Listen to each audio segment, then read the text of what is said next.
Эсэх Мальжигарского второго наслега с 2006 года проводится практически в черте села Улаханан. Нынче, по словам местных, людей на праздник пришло достаточно много. Сказался двухгодичный перерыв из-за пандемии. Многие успели соскучиться по любимому летнему празднику.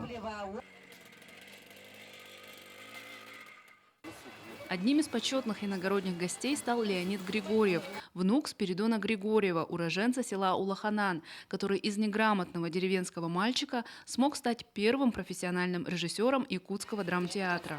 Его именем в Улаханане названы Центр культуры и одна из улиц села.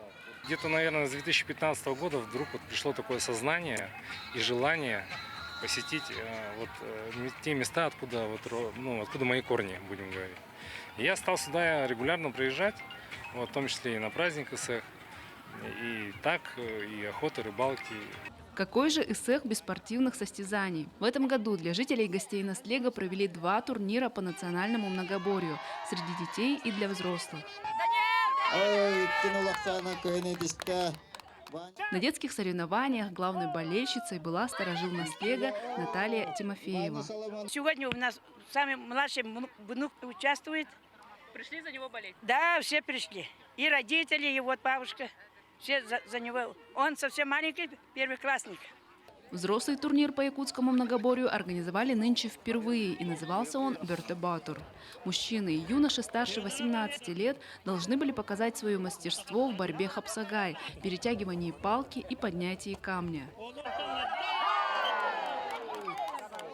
Абсолютным победителем турнира «Бертебатур» стал Николай Латышев.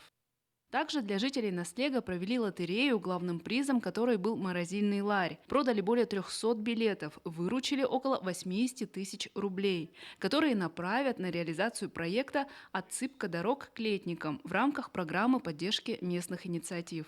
Когда должна начаться работа? Вот со следующей в июле уже должны работу начинать. А завершить? Завершить, где-то планируем в августе. По примерным подсчетам, на Эсэхе Мальжигарского второго наслега побывали около 500 жителей и гостей наслега. Виолетта Засимова, Федор Тарасов, Хангаласский улус.